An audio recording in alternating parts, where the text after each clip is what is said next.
To you. Morning, Mike. Let's kick off with this guy because we'll talk about migration in a moment. It's going to dominate an awful lot of what happens today, of course. But, I mean, this case is absolutely incredible, isn't it? And imagine 6 police officers turning up at your door. He's 71 years old, handcuffing you, locking you up for 8 hours because you made a tweet which was about anti-Semitism, which the police seem to misinterpret as actually anti-Semitic.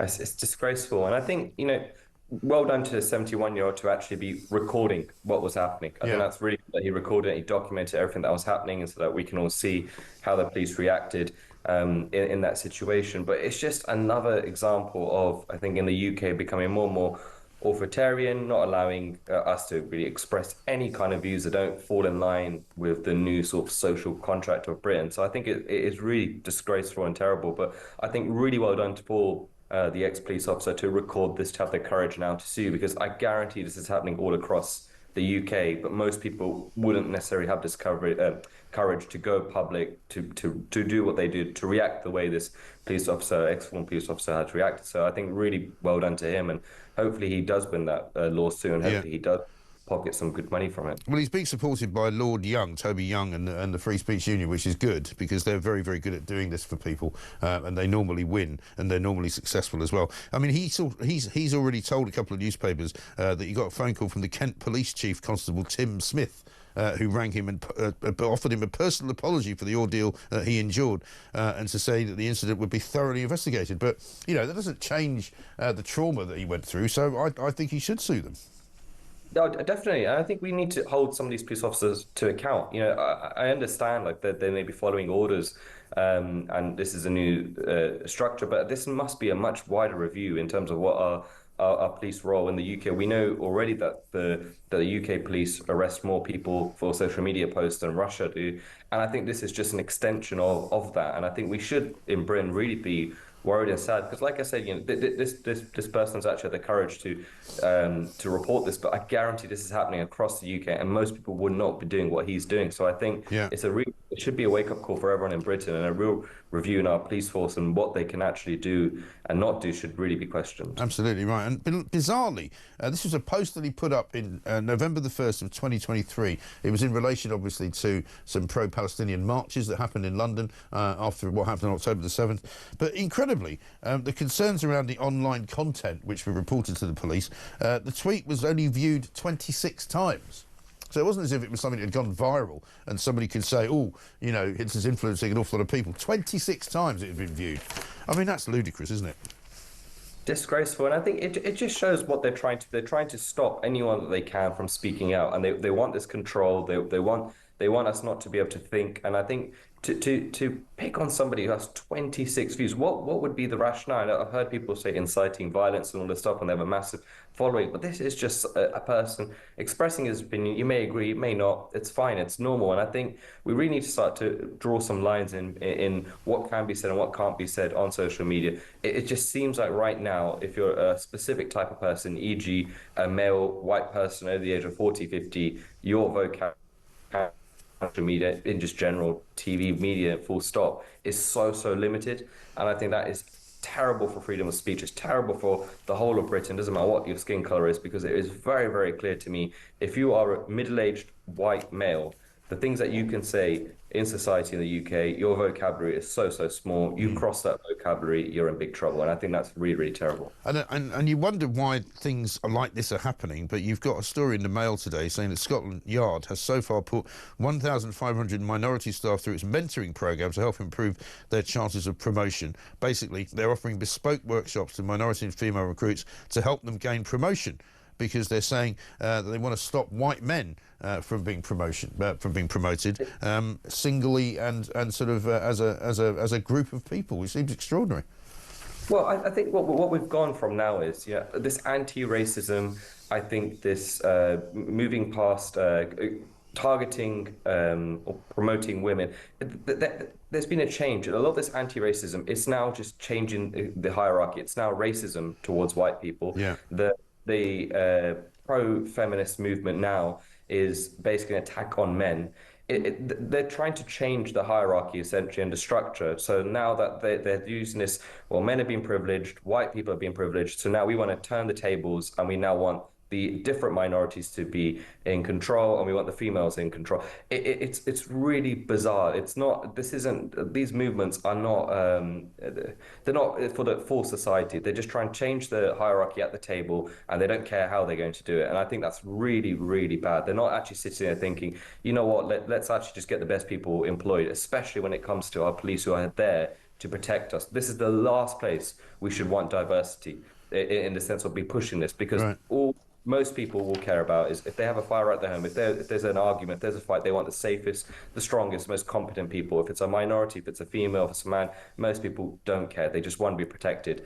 And I think this is another example of how a lot of this anti-racism, a lot of this new feminist movement is just trying to change the hierarchy of society rather than actually trying to do any good. Yeah, exactly right. Let's talk about Keir Starmer and his migration policy today, because he's going to get up in about just over an hour's time to address the nation, where he's going to start talking about a new crackdown on immigration. But already there's a lot of holes in it, it would seem. The Daily Mail's got this ridiculous plan was dismissed as laughable for not containing a cap on numbers. I mean, if you're going to come up with a plan for migration, surely you need to have some kind of cap on the numbers, don't you?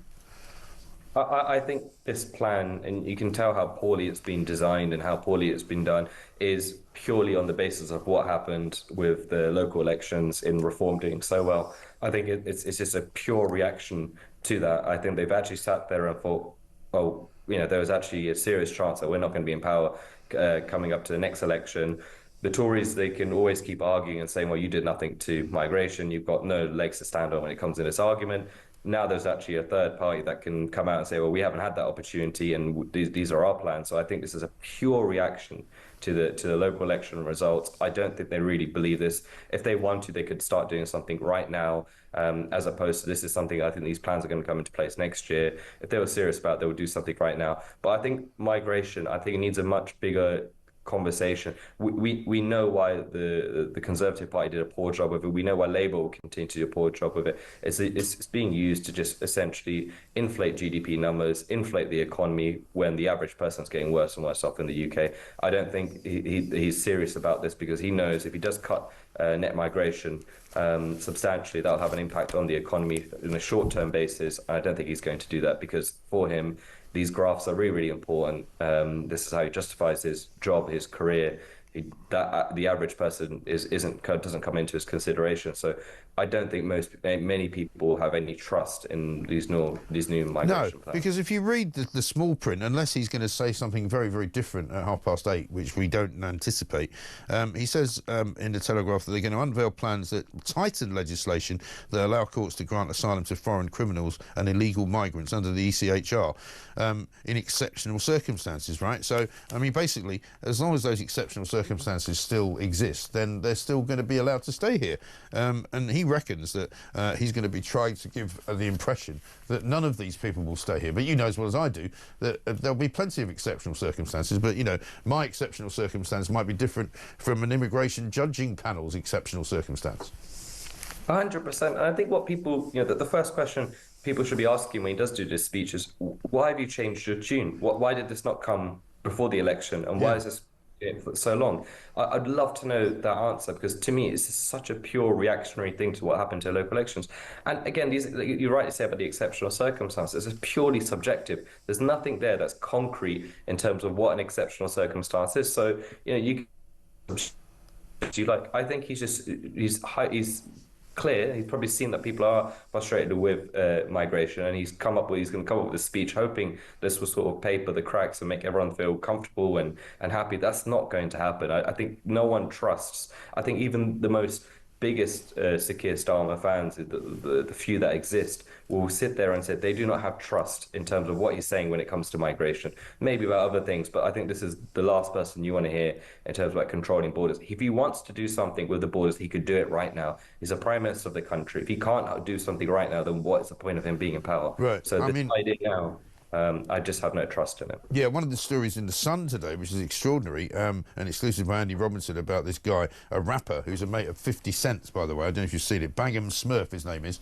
You know, this is a real good example of what has gone wrong with immigration in this country. This is a guy who was born in Trinidad, right? He ends up living in the United States of America, where he gets banged up for getting involved in a shooting incident in New York City.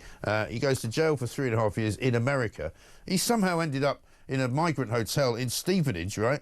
A Novotel in Hertfordshire. And nobody can explain what he's doing here.